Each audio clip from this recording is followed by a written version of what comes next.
interplay of insolvency and arbitration. So if the moratorium has happened, is being declared, the insolvency petition has been admitted, then you of course cannot start any fresh proceedings, any fresh suit, including arbitration proceedings. Nothing can be instituted. That's clear by virtue of IBC provisions. Even when there is a pending provision, pending proceedings, pending suits, pending arbitration proceedings, that also are hit by moratorium. All of them would be halted. Now, what happens now? What the distinction has been made is not all the cases are going to be against the corporate debtor. There are some cases which are going to be by the corporate debtor to recover certain amounts. Now, if you halt those cases also, that is going to be something which is against the interest of the corporate debtor.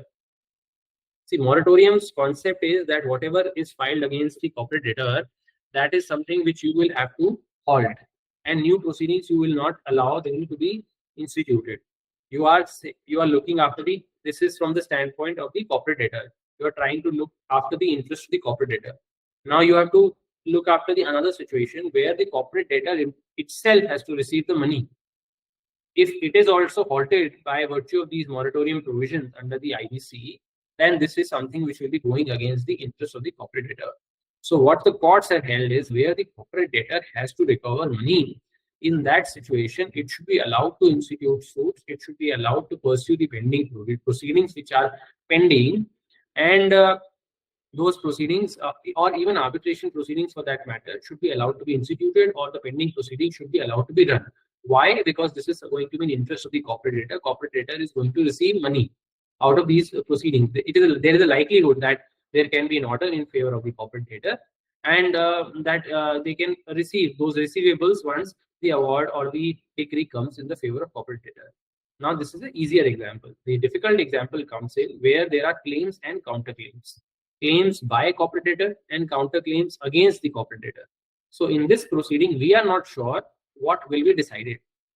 Be it a suit or an arbitration proceeding, we are not really sure how it will be decided. It can be very well the case that the corporate debtor wins and there are some amounts to be paid to corporate debtor, or it can be a case where the corporate debtor loses and it may be declared that this corporate debtor has to pay money. But what courts have held, and there are different views, but the view that I like, or view I say should be the view, is the view that even in where there are claims and counterclaims by a corporate debtor and against corporate debtor, there you should allow the arbitration or the suit proceedings to continue. There is no effect on the asset of the corporate debtor at this stage. The adjudication is not going to lead to diminution in the value of the assets of the corporate debtor, which is what Section 14 requires. That should not happen. Even if it is said in arbitration proceedings for the suit ultimately that corporate debtor has to pay, say, suppose 10 crore rupees, enforcement is not happening. If the corporate debtor loses this sort of a situation, then it should be allowed to continue. Arbitration proceedings can very well say that corporate debtor is not allowed, and none of the claims for corporate debtor are allowed. Claims against corporate debtor to the tune of 10 CR are allowed. Now, one may feel that this goes against Section 14 and this results in diminution of the value of the corporate debtor's assets, but I believe it doesn't, because execution remains. Execution is what is going to lead into diminution. Right now, it's just the arbitration or a suit proceeding. A decree is coming or an award is coming. So that does not in effect lead to decrease in the assets or influence the assets of the corporate debtor in any particular manner.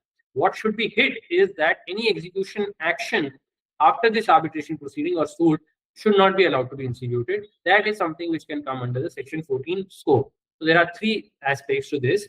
One is where the claims are against corporate debtor, that straight away comes under Section 14. Where there are claims by corporate debtor, that is not going to be hit by 14. There are claims and counterclaims by or against the corporate debtor, by and against the corporate debtor, then there are different judgments. What I believe is something that this case should be allowed to run. This case itself will not lead to the decrease in the assets of the corporate debtor, and therefore it should be allowed to run. Only the execution should be something which should be hit by moratorium. Of course, the criminal proceedings and rest of the criminal actions are of course not barred by moratorium. Since we are discussing the interplay, I thought this may be something also which is worthwhile.